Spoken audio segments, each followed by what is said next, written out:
Hey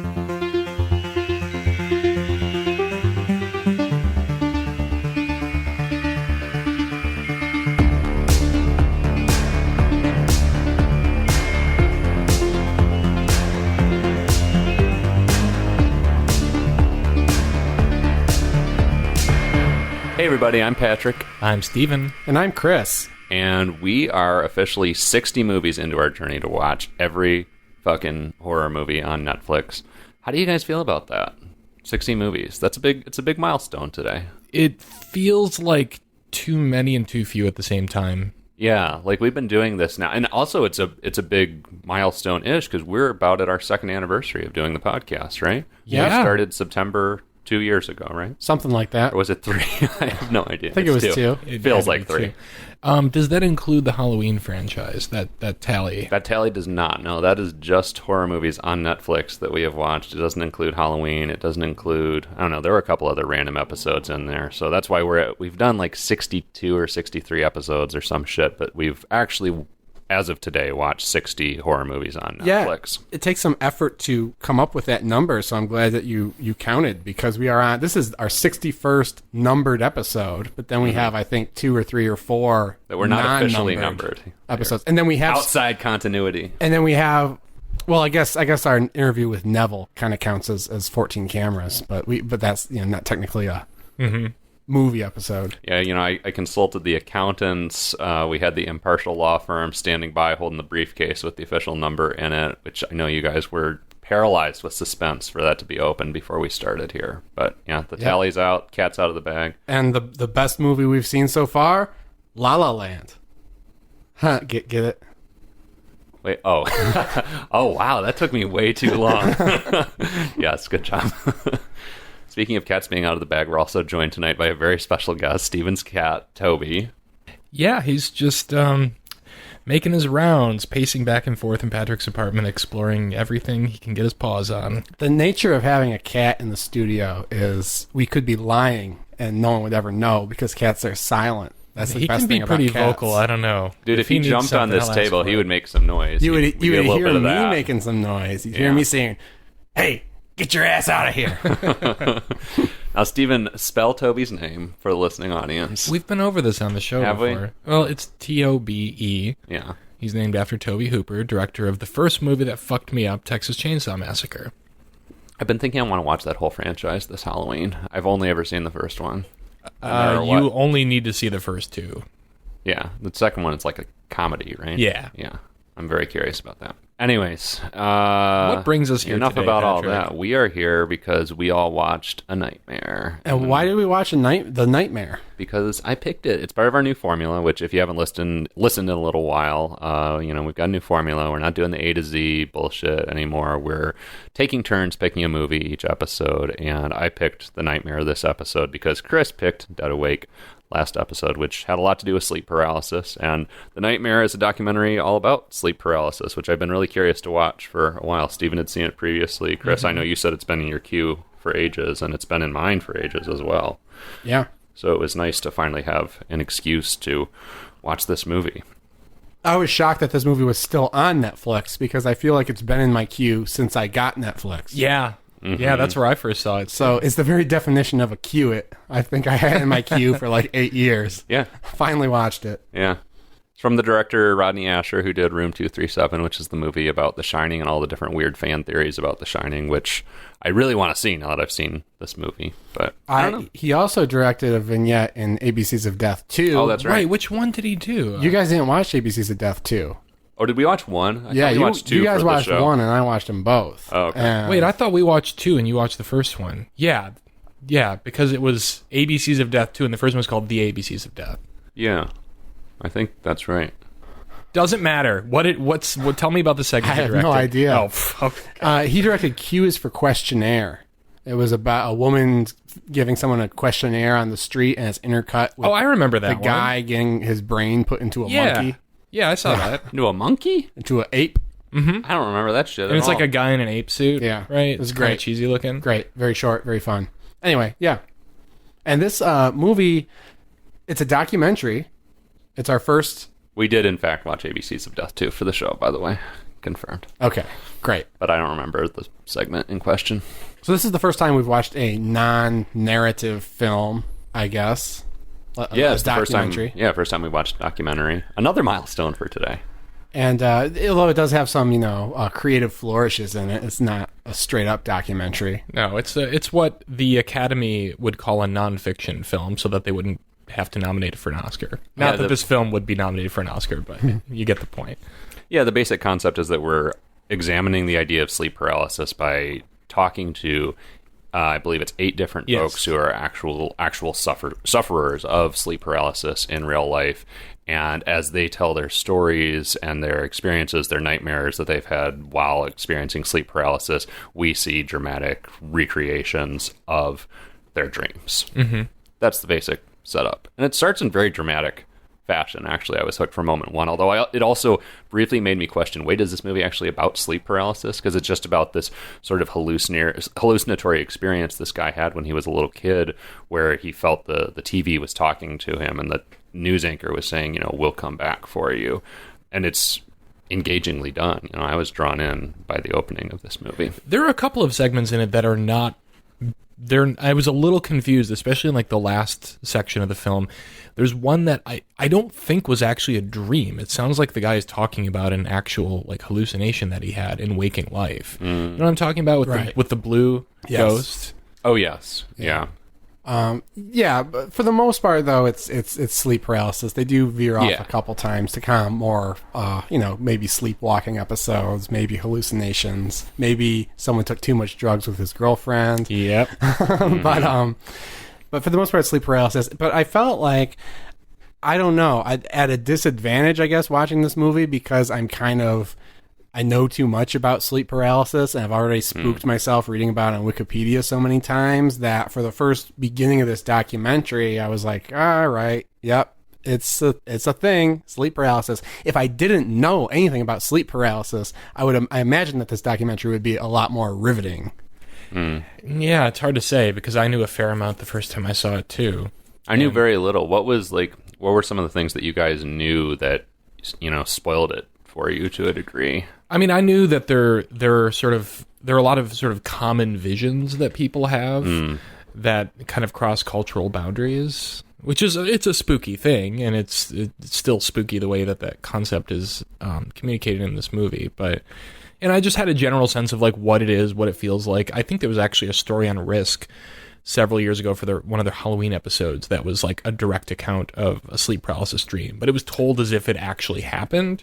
Yeah. So, yeah, that was really striking to me, the way there are these absolute, obvious parallels between almost everyone's experiences. Everyone discusses having this, tingling electrical sensation before it begins. So many people see, what they describe as shadow men, sort of menacing them in their room. And they describe them so similarly, too. They talk about it seeming like an actual shadow personified. They all describe it the same way, and people describe this humming as this is going on, and this just sense of a presence of evil around them. And it was really fascinating to me how they all had, to some degree, the same experience.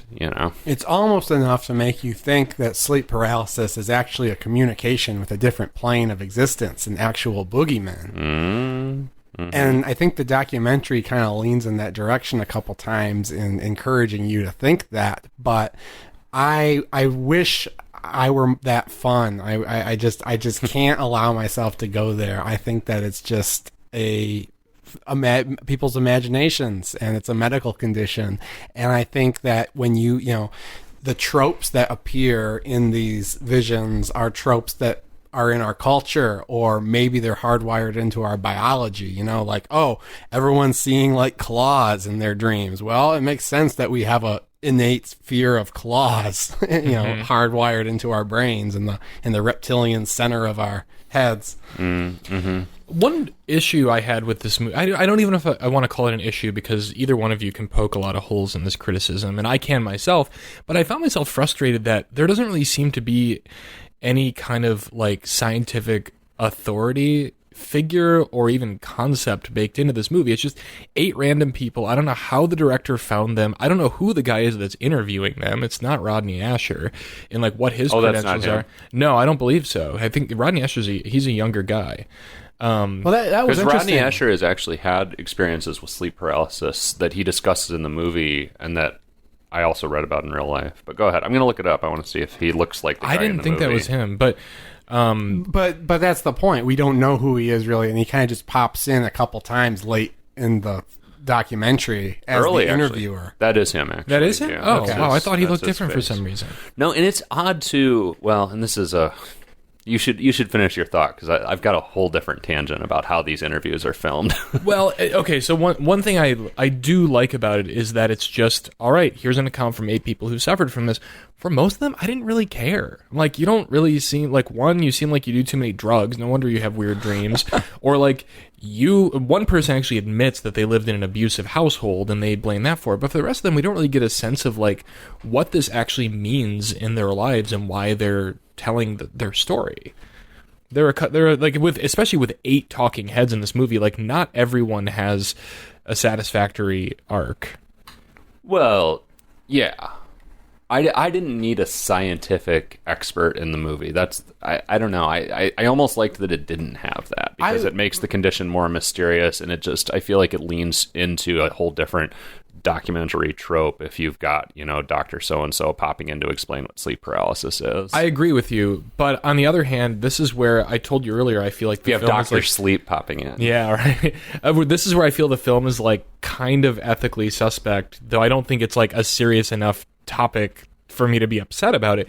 But really, it's just people who've suffered from it, like, complaining about it and telling you about it. Like, there's no resolution really for any of them. It's just a movie where people tell you about something that happened to them. And if there's one thing that I generally find boring, it's hearing people discuss their dreams at length. Well, some of these are more entertaining than others. But yeah. Well, but I mean, but there is no resolution for these people, though. That's part of the point, and part of the horror of all this is that, like, these, some of these people are just like, I'm like, the one guy at the end, sort of horrifyingly, is just talking about how this is going to kill him. Yeah. No one, like, the horror of this is there is no solution identified in real life. The interesting thing about reviewing a documentary is our criticisms can approach the movie from all sorts of different angles that don't apply to a narrative film, right? Including these issues of the lenses of the filmmaker and what they're trying to do and what information they're including and what information they're excluding.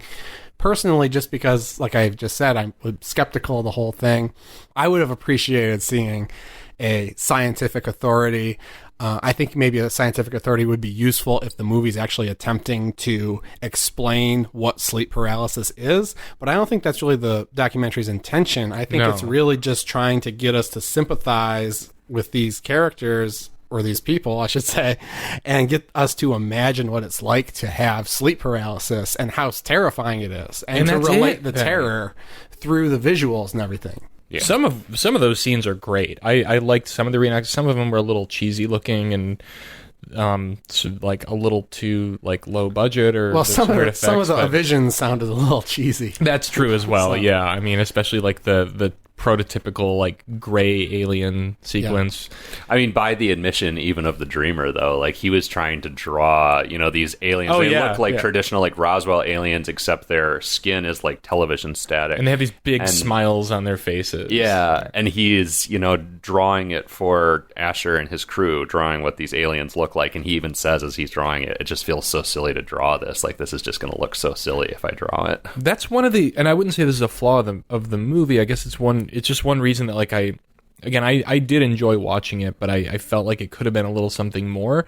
Like, I'm sure we've all had that experience where we have like a terrifying nightmare, but we can't communicate to anyone in words like the emotional impact of these like seemingly benign occurrences in the dream. Like, on paper it just sounds ridiculous, but for some reason you had like a deep feeling of terror at like seeing your reflection in the mirror in a dream, but you can't explain why. You just felt it. It's just like pure id. And there's a lot of that going on in this movie too, but that guy I found very entertaining because he seemed to understand like, yeah, I know this sounds silly, but this is the best I can do. And I thought that the movie did a good job for the most part. At least I don't know how it could have done a better job of trying to convey that intangible terror of nightmares. Part of it is the dramatization. Through the dramatizations. Yeah. And even things like, we know when someone's actually experiencing sleep paralysis, they're not actually like writhing in their bed. You know, their motor functions don't work. Yeah. But you see a lot of that in this documentary and the reenactions because it's attempting to depict the subjective experience of the person who's having the vision. Well, yeah, because, I mean, multiple people described that their perception was that they were moving, or even the one guy talks about how in the dream he put all this energy into just trying to roll himself over onto his girlfriend so that she might wake him up or something, and he made it. He rolled on top of her, but then he woke up and he was still just laying on his back, like not on top of her at all. So that's also fascinating to me, how they have these perceptions of having moved or tried to move in the dream when they're actually frozen in real life. There is like a Lifetime channel movie quality to this where I don't know that I really believed everyone's story. Did anyone else feel that way? Not really. I mean, I don't know. You may have one kook out of the 8, I guess. I had no interest in trying to debunk any of our narrators. I didn't either, but I don't know, and I can't think of a specific example. There were a couple of points where I was just like, I don't know, I kind of feel like you're here for the attention. Let me say this. I believed the experiences of everybody. Okay. I did not think that all their experiences were necessarily sleep paralysis. Okay, that's closer to my thinking. Or that some of them weren't crazy or some of them weren't on drugs. Well, the bearded dude was like definitely on too many drugs. He admits it at the end of the movie. Some the of one them, who draws the aliens? Yeah. Okay. Some of them had very extreme experiences involving them like walking around their houses and stuff like that. Well, the interesting I think the logical explanation for all of this is they were all simply abducted by aliens. Oh, yeah, of course. No, the interesting thing for me is like, okay, and in this, the movie does get into it, but not quite enough to my satisfaction. But then again, when you do interviews with people, you can only get so much material. You know, you can't, if you're a decent documentarian, you're not going to like direct the subject to say something just to fit in your movie. But with some of the subjects, I wondered like how many of them have sleep paralysis because of experiences they've had because of trauma, and how many of them just like happen to have sleep paralysis, and how deeply has it affected their lives. Like one of the most effective dream sequences for me came kind of toward the end. The guy who said that he thinks that sleep paralysis is going to kill him in the end. Yeah, this is a hard movie to kind of talk about without sort of revealing some of the surprises and some of the narrative turns of these people's stories. So I think what we're going to do is go to the spoiler room. We're just going to review this thing because if people are interested in sleep paralysis, they're going to want to check out this movie probably and experience the thrills on their own. That's a good idea. I mean, that's what maintain sold me some on of the movie. suspense. That's all I would need to know to decide whether or not I wanted to see this. Yeah. Yes. That's a good Especially idea. once they hear our reviews, they'll know whether or not they want to watch it. And then if you want to hear us talk some more, you know where to find us. We'll be in the goddamn spoiler room. So, Chris, what did you think? View it, cue it, or screw it? I'm actually going to give it a view it.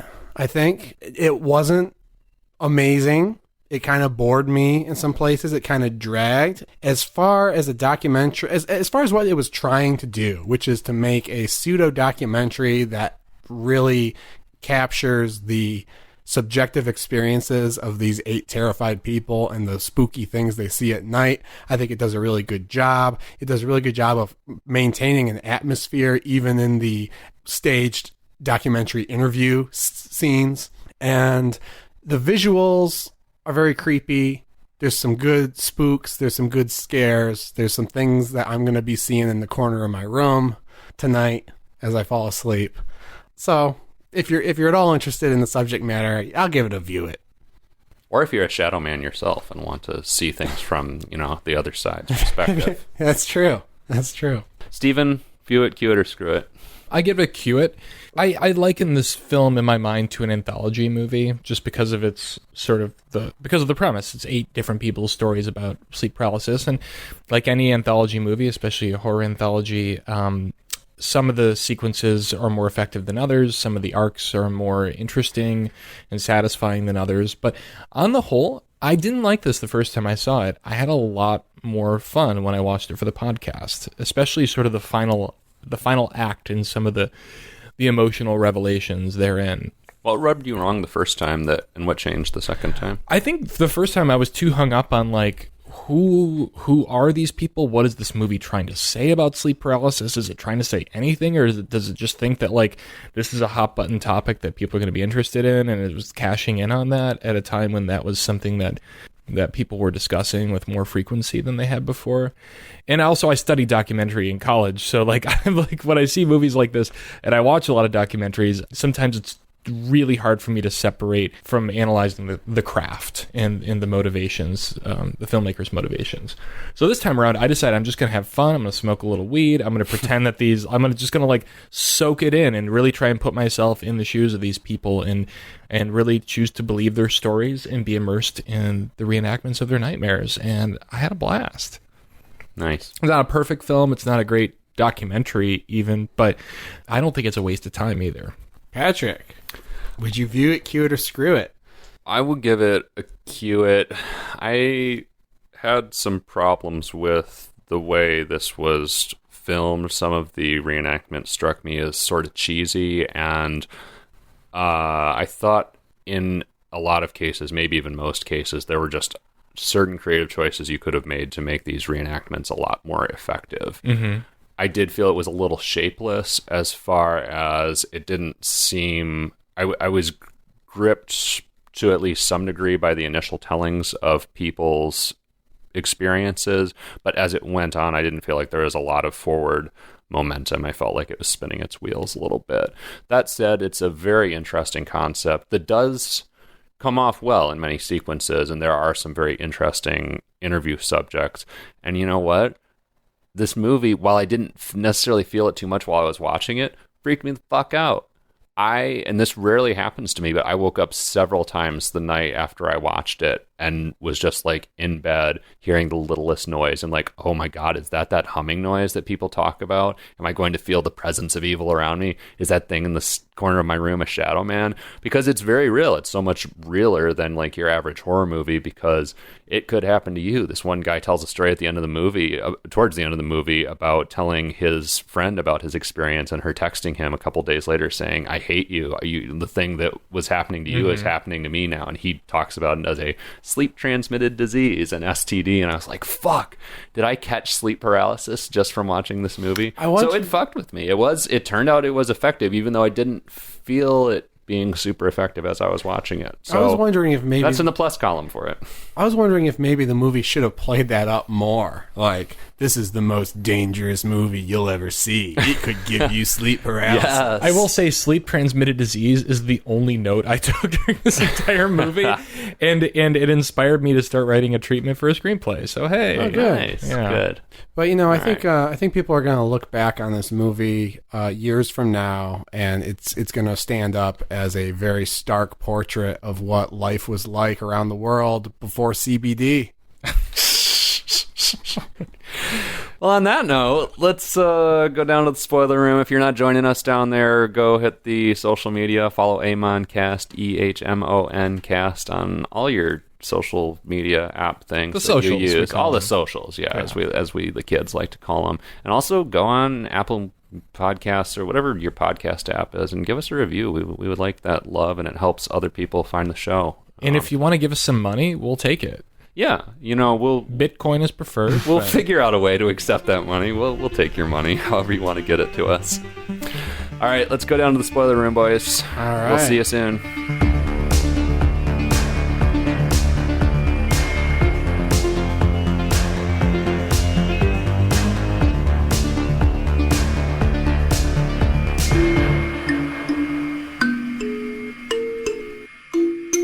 Hey guys, we're back. We're down the spoiler room. Just what? Oh, I don't like it at all. What is it? What the hell is that thing? Oh, Chris was over here shaking his head. I thought we had audio issues. This is a really weird looking music box that I just happened to garbage pick the other day. I saw a ukulele sticking out of a box near the dumpster and dug through it, and this haunted as fuck looking music box was in it. Well, it's not a music box. I don't know what you call this thing. It has little metal keys. Did you take the uke too? And no, I didn't. It was a little busted. Like it was not going to work. Oh, okay. But this works just fine, and all the notes are like weirdly dissonant, minor key. There's like, I don't know, it's a Mixolydian scale or something. I don't know. It's what the fuck cursed it is. as hell. Yeah, keep it away from me. I texted a It video. looks like a coffin, kind of. It does. I texted a video of it. Coffin. I texted a video of it to Chris, and he was like, "That is absolutely haunted," and I agree. I mean, I think that is straight out of the Conjuring universe. Yeah. Yeah, holy shit. That thing's going to get its own movie soon. Just give it a couple of months. If you guys want to see what this shit looks like, go to our Instagram. There's a video of it out there. If you're having trouble finding it, it's the thing that looks like a fucking coffin. Jesus. So, and that's that. But anyways, back to the nightmare. Back to the nightmare. Pick up wherever we left off. Steven, I think you were starting to say something about the dude who is convinced that his sleep paralysis, nightmares, whatever, are going to kill him eventually. Yeah, and this dude, you know what? Before I even get into like the dream he has, because I literally have one sentence to say about it. Like we were talking earlier about like how these are like everyone's interviewed differently. There's a way, like they're all shot differently. His sequences are shot with like this very kind of in your face moving camera. Did you guys notice that? See, from what I remember, that was either half his shots are like Skype calls, and the other half are there are some Skype calls. A somewhat more stable camera. Are you thinking of the guy from Michigan? Because that one, the camera moves all over the fucking place. I'm thinking of the guy with the checkered shirt who says at the end that he thinks that the dreams are the guy who the TV spoke to him at the beginning. Was that him? Well, yeah, I don't know. I don't remember everything about everyone. But like the way it's shot, I found was really interesting because he seemed like the most unhinged of the whole group, and he's the one who thinks sleep paralysis is going to be the death of him. And the camera is just like, it seems like drunk, and it's kind of like, it's not moving around wildly, but it's kind of like close to his face, or his like, chest upward, and it seems to kind of like move with him, and it feels unstable and unsafe in the same way that his recountings of his dream do. Well, I thought it was a smart choice. The bizarre thing about this movie, this is the only documentary I've ever seen that is shot at, I don't know the aspect ratio, the widest possible fucking aspect ratio that's ever been invented. Like, I don't even want to say it's like 270. It's like you're watching a Western. It's like you're looking through RoboCop's visor at this movie. It's like 2/3 of the screen is just black. You're looking through this mail slot, and it's a totally inappropriate aspect ratio for a documentary, especially one where you're interviewing people in their like confined bedrooms, because you end up with either shots where there's just a shit ton of negative space and they're framed like a medium shot, or it's like super close up and they're like taking up too much of the frame and their like foreheads chopped off. Yeah, the one guy from Scotland, all the shots of him are a very tight close up where he's staring directly dead on into the camera. Yeah, it is sort of uncomfortable. He looks just like, oh God, I don't even know if we should keep this in the podcast, but like he looks just like slimy and like just like totally like broken and haunted. He's like very like red around the eyes, and he looks just like wet or moist. He does look disturbed, which I mean all these people are for very understandable reasons. And it's an uncomfortable topic for them to be discussing. Some seem more comfortable than others, but the one that really interested me was the guy from Michigan who had the kind of bushy goatee. This is the guy who tries to roll over. I feel like I know that guy. Yeah, we've all met. Yeah, we've all met that guy living in Michigan, living the anti-birth lifestyle. That's a little. Maybe we're being slightly classist there. He seems like a fine gentleman. We're being crass for sure. That one was really interesting to me because the camera roves around his house, and at one point even just kind of like moves into the next room and gets a shot of Rodney Asher interviewing him, and like films the guy through a mirror, and at one point he's just like standing in his living room seemingly like talking to no one as he's recounting this story. He's got a there's weird some house. wild camera movements and camera shots for that subject. His house looks like an abandoned motel, and like Chris was saying, there's like tons of negative space. Like there's a scene that's in like it looks like some kind of like den or something, but there's almost no furniture in it, and he's like dwarfed by the space, and there's like spotlights on him and stuff. It's really it's dramatic. It's interesting, and that's what I'm talking about when I say that it preserves the mood. I mean, you feel like you're in a nightmare just listening to these people talk. Well, that's kind of how Errol Morris used to, like in the early days, did his. And this movie kind of owes a little bit, as most modern documentaries do, to his use of dramatization. But he also would like treat every home he visited, or like the spaces where he would interview people, as like, as he called it, like that person's own Smithsonian exhibit. So he would like find the place where they were most comfortable and like organize things to fill the frame in an interesting way so that it was unique to each person and like reflective of their personality. And this movie has that in spades. Yeah, and I mean, the lighting is really interesting, too. As you guys were talking about, like, there's some creepy-ass, like, underlighting and just... I'm not a lighting professional, so I don't know how this shit works, but a lot of it looks nightmarish, and others are, like, warmly lit daylight streaming through the windows. I don't know. It's all over the place. And for the most part, I like it. There's a few that I feel like could have been a little more distinctive, especially because a couple of them are so wild in the way that they depict the subjects. But they're bound to like the time that they were able to shoot and where they were shooting. I think. Yeah. So I think they made good use of space all around. Yeah. The non-interview segments though look like $1 million damn. Really? I thought so. Yeah, I was mixed. I thought some were more effective than others, but like, well, there's sure. one where like the Shadow Man like looks fucking great, but then there's a shot where you can totally see the seams in his outfit. Yeah, but isn't that the same shot where the Shadow Man is like transitioning between rooms on a set? No. Because there is a shot where the Shadow Man does transition between rooms on a set, and it's clearly pulling back the veil. This is like the Shadow Man like on top of someone, and like it looks really fucking cool. He's like climbing up to the bed, and then in the next shot, it's like they just didn't use whatever digital effect they used before to make him completely black. Well, this looks a little cheap. But I dug it. I thought 90% of the reenactments and the surreal sort of visions and the TV studio stuff looked great. It made me almost want to see a full-length film by this director. Yeah. But then I remembered that it's a lot easier to make 10 minutes worth of movie look like $1 million damn. Well, what was really cool to me is like with the whole studio setup is this feeling, and I don't know if the movie like,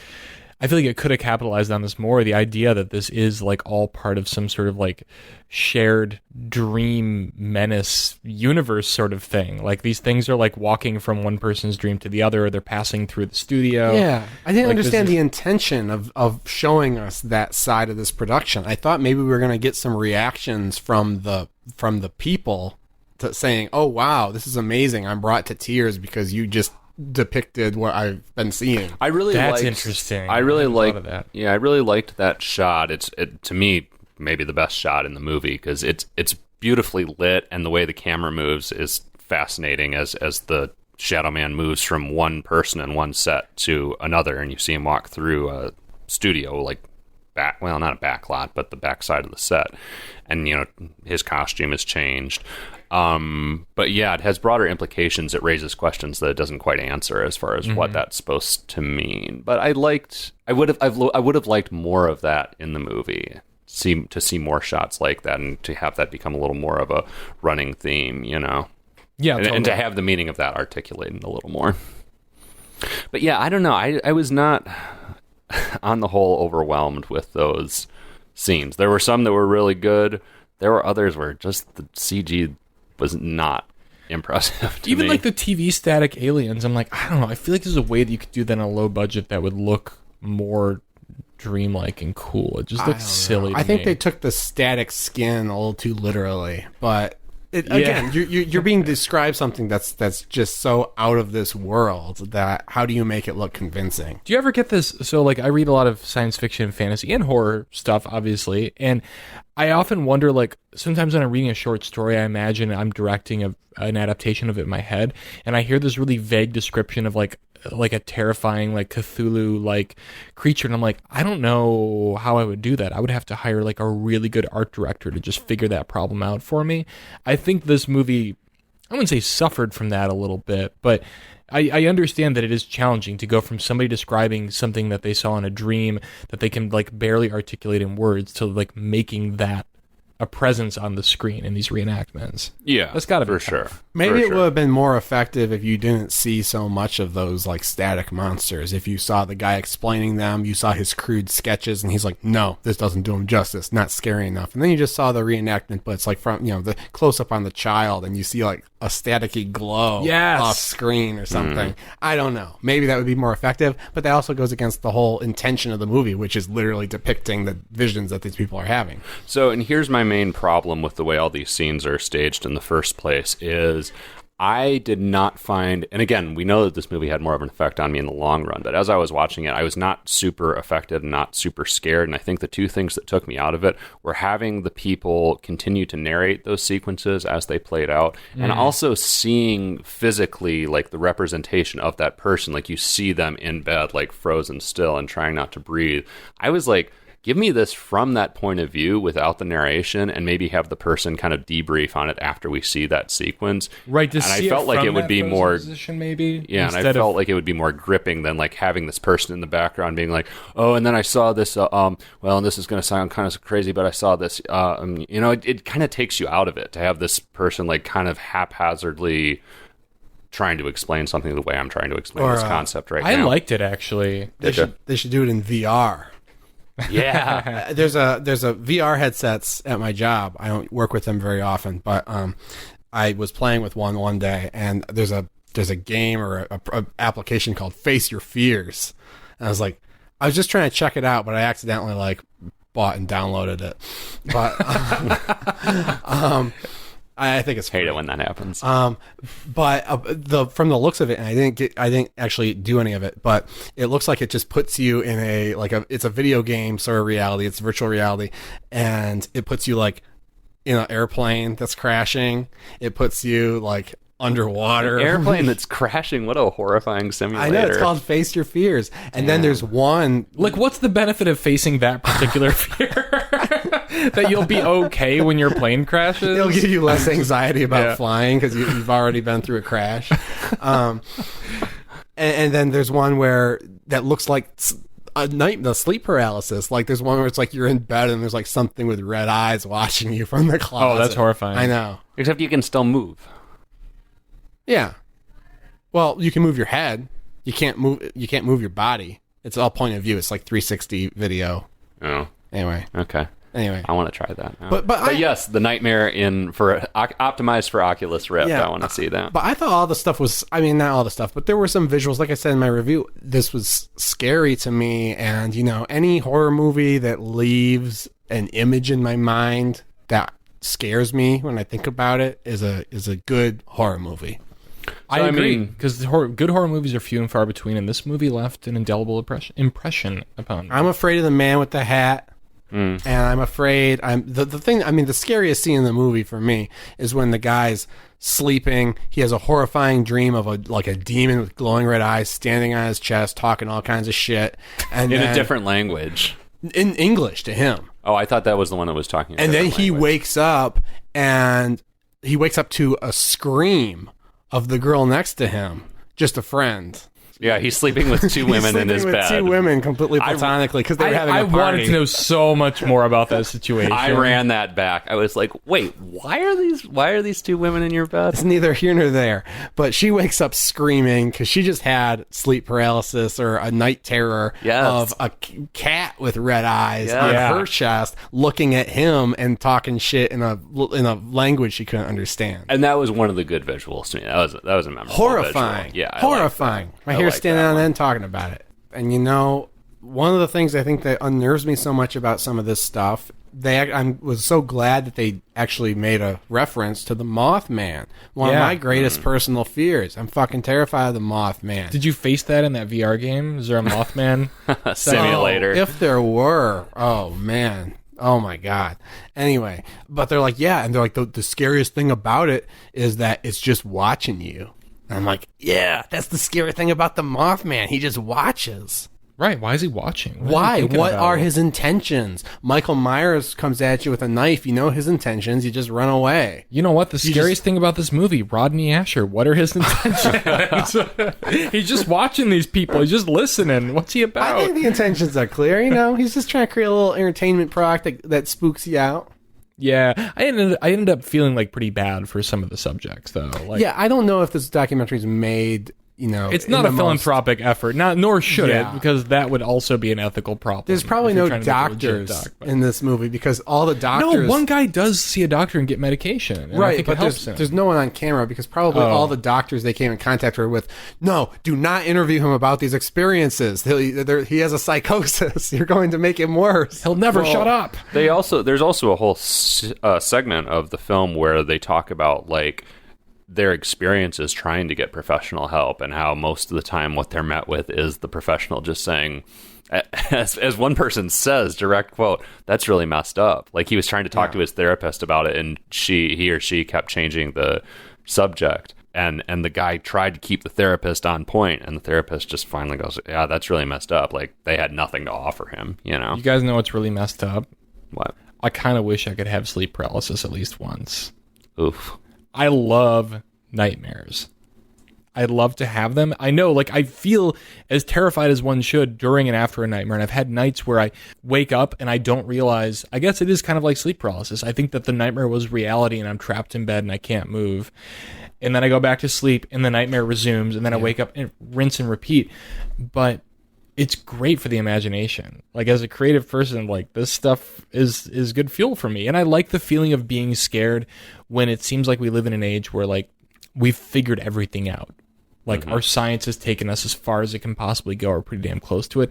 I like the idea that I can still get scared. Like, there's something left unknown in the world, not just the universe, but like our world that we live in, that can still creep me out and get under my skin. I would, if there was a sleep paralysis simulator, which it sounds like there's something like it, sign me up. Okay. You know, I don't disagree with the things you said, but I'm just going to say be careful what you wish for. I can handle it, honestly, as a... I'm not like these 8 assholes. I can handle it. No, as someone who has suffered from mental illness since my early teens, I think I can handle it. It doesn't sound nearly as bad as the things that happen to me, like, while I'm awake. Oh, man. I mean, Hot take. All right. one thing that didn't terrify me in this movie was the whole sequence where the guy's talking about the really crazy girl that he dated who was like in drugs or whatever, and they were living on the edge of sanity. Yeah, yeah, it is exact. I think that's a direct quote. I feel like he talked for maybe 15 more minutes about just the girl, and they cut it out. And like, I'm like, okay, sure, the girl was crazy, but don't throw her under the bus. You're crazy too, bud. And there's this whole sequence where they go out to the woods, make a stone circle, and a blue, what is it? A blue... It's like the Shadow Man, but it's blue. Yeah. It's like altered states. It's like the final form of human evolution. That was a really silly looking sequence to me. Because That it was looked so like clearly a bad just like music painted video. over. Yeah. Like, it was clear there's just like a couple of squiggly lines that kept moving. But that was spooky too, because the benevolent blue demon is like, oh, and one more thing. Don't worry about the demons behind you. And he she's looks behind smiling, him, and he sees all his nightmare demons chilling in the woods. Well, not all of them. He sees two aliens behind in waking him. life. Like, I the love story itself was really interesting and creepy, but that depiction, I was completely out of it because it looked so silly. I don't know. You guys seem to get I hung liked up it. on I this liked stuff. that one. Did you? And I liked that it was in black and white, but there was a little splash of color, even though it was kind of cheesy. I felt like that was a deliberate choice to make it look like kind of a series of squiggly lines in the background. Yeah, like that was actually one of the most chilling moments in the movie when he says that his girlfriend, while smiling and with her eyes closed, says, "She's coming," and then, "But don't worry about the demons behind you." That gave me chills. Even if the aliens look kind of silly when they appeared again in the fucking Bahamas or wherever it was. That's a good campfire story. Let me tell you where I'm coming from and why maybe I have a higher tolerance for these cheesy reenactments. Throughout the 1990s, once my house finally got satellite dish and I had access to cable TV, every Saturday I would watch Sci-Fi Channel and watch such series as Beyond Belief, Fact or Fiction, and Sliders. Not Sliders. Like 5 other like non-fiction shows that were all about paranormal activity in our world. I don't remember the names of them all, but I wish I did.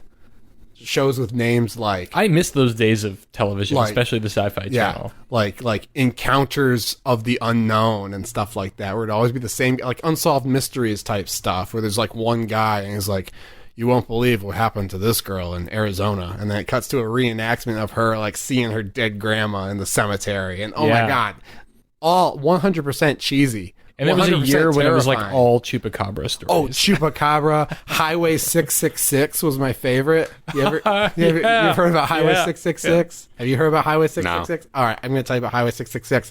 I want to say that like it had some superlative title, like it was like the longest section of something road, but Highway 666 runs through the Southwest, not to be confused with Route 66, and it had more automobile deaths than like anywhere else. It was a road of death. You drive on Highway 666 and you die. It was a Sci-Fi Channel movie. Was it? Highway 666, yeah. Doesn't surprise me. But yeah, Chupacabra, that stuff. Pilots going Bermuda Triangle. Oh my God. The Bermuda Triangle was a constant stressor in my childhood. Me too. I had books about this shit. I was like, I'm going to get on a plane to Florida. I was like, this is why I don't travel. Yes. Like, it seems much like The Evil Eye, like I was talking about a few weeks ago. Yeah.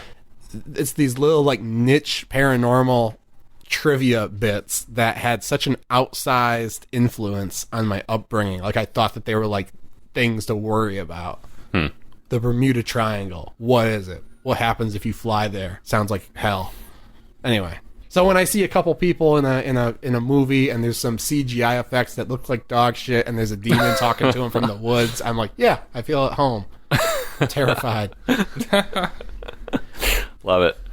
Another interesting thing is there are some interesting variations in the way that these reenactments are depicted. There's the one guy whose many of his reenactments are depicted as still photographs from, sort of aged to look like they're from the 90s. You guys remember the one I'm talking about? Yeah. It's the guy who like sees a kid he went to school with in his one dream or whatever. Oh my God, that actually really creeped me out. The way that like in dreams I talk to you. In dreams, like sometimes like a figure can appear and it like has the feeling of a person that but it doesn't look anything like them. And I feel like his description of the dream embodied that the best. Oh yeah, and that interested me because I liked the approach of the still photographs.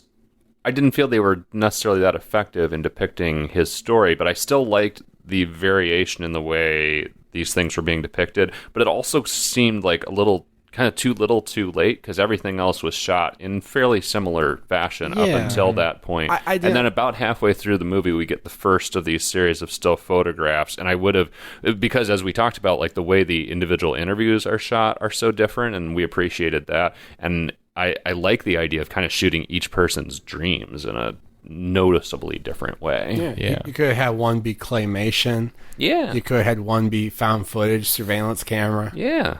You could have shot by Gerald. You could have had one that was puppets. I don't know, but yeah, that was weird. I was like, what's the intention behind the stylistic change? Maybe they just ran out of money. I don't know. Yeah. Which is why I don't know. This is why it's a Hewitt for me. It's just an interesting experiment where, Asher plays with a lot of different things, but it doesn't cohere into like what feels like sort of a consistent artistic vision or a consistent point. That was Room 237 for me as well. Yeah. I mean, I would encourage, that's another solid Hewitt. If you're interested in The Shining, if you're interested in sort of not even conspiracy theories, but like if you like to hear wild interpretations of classic films that might not align with your own, check it out. But it is kind of a mess of a movie. It doesn't really have a cohesive like tone or style. Some of these subjects in the documentary have actual kind of arcs where they find a resolution, even if the resolution in the ultimate case is the guy saying, well, I figure I'm just going to die this way. That's kind of the note that the film ends on, kind of a downer beat. But before that, you find some people who have kind of found their own closure, including a woman who was like an atheist and became so scared during one of her experiences that she prayed to Jesus, and then all the visions went away, and now she's a Christian.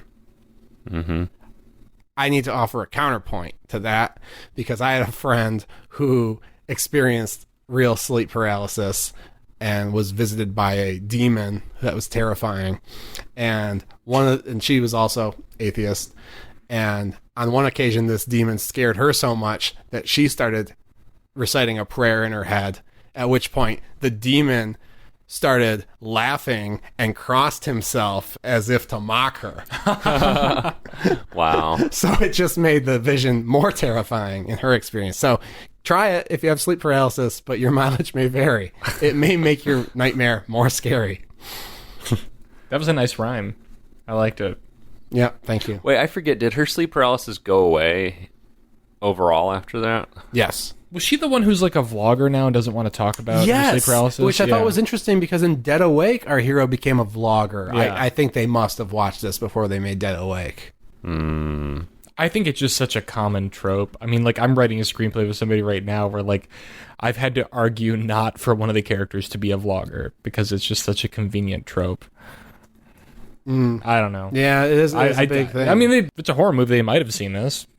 It was pretty popular for a minute. And also I thought it was interesting that none of these subjects, I thought it was interesting that we don't really see anything else about their lives.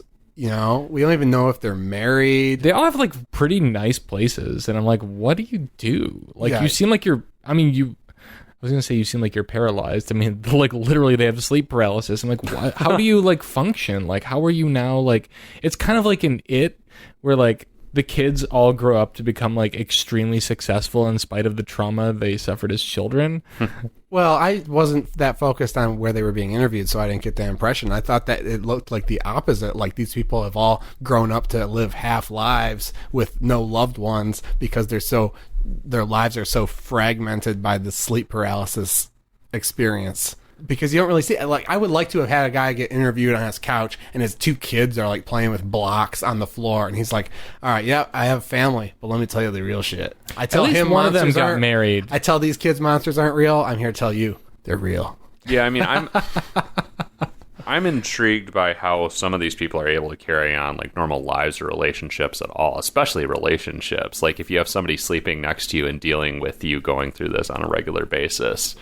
I think it almost might have benefited from cutting the number of subjects by half and doing a little deeper dive on elements of their lives that are not necessarily directly sleep paralysis related, but more looking into, like, well, how do you function? How do you make a normal waking life for yourself when your sleep is so often plagued by this condition?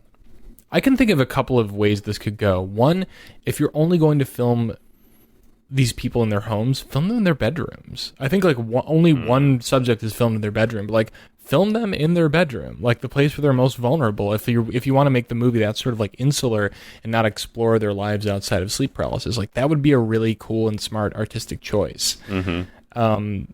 Or you could go the other route where you find out like how this affects their waking life. Cut the number of subjects in half. Because 8 is way too many. I can't even tell you all 8 people or like what they look like. I remember 4 of them, and that's it. It's kind of fucking movie. It's kind of unmanageable, yeah. Yeah, and then like spend more time with them and find out like have they, there's a segment where like some of them have like tried to get help, and I like to learn more about what that process was like for them more deeply, and like if any of them have like had any measure of success, even if it was limited. Yeah, that is very glossed over. But I mean, I guess we're getting away again because that gets to be a different movie. This movie is very built around delivering these spooky scenes on a regular basis, and you get away from that.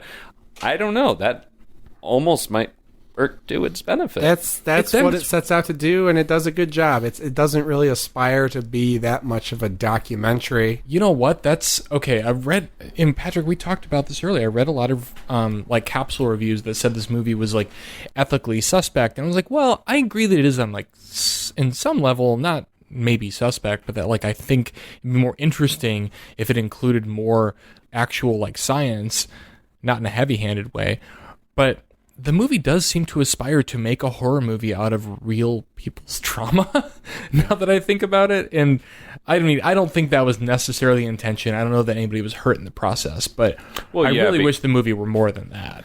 Well, yeah, I guess I agree with that. I don't think it's doing anything morally wrong because I assume all these people knew that was the plan when they went into it. And I even wondered about if they were consulted along the way, if Asher went to them and said, oh, hey, does this look like your thing? How could we make it look more like that, Yeah. But yeah, I also kind of wish that it had aspired to more because I think it might have been more interesting. There's no relief for any of the participants. I read one a very brief review that said, like, it's just patients moaning. And I was like, actually, yeah. Like, I feel like I'm a doctor and I'm just watching people complain to me, but I don't know how to help them because I'm a fraud. We're going to have to wait for the Michael Moore documentary on sleep paralysis where he takes these 8 people and takes their beds to the Capitol lawn with a megaphone and gets them to pass tougher background checks on shadow people. Rolls them all up to the office window of the doctor from Dead Awake. Yes. Well, I think we've about exhausted our thoughts on this movie if we're already trying to make a Michael Moore version of the film now. So I guess we should wrap it up here. By the rules of our new format, this is now the point when Steven tells us what we're watching next episode. Yeah, tell us, Daddy. All right, you can call me Daddy.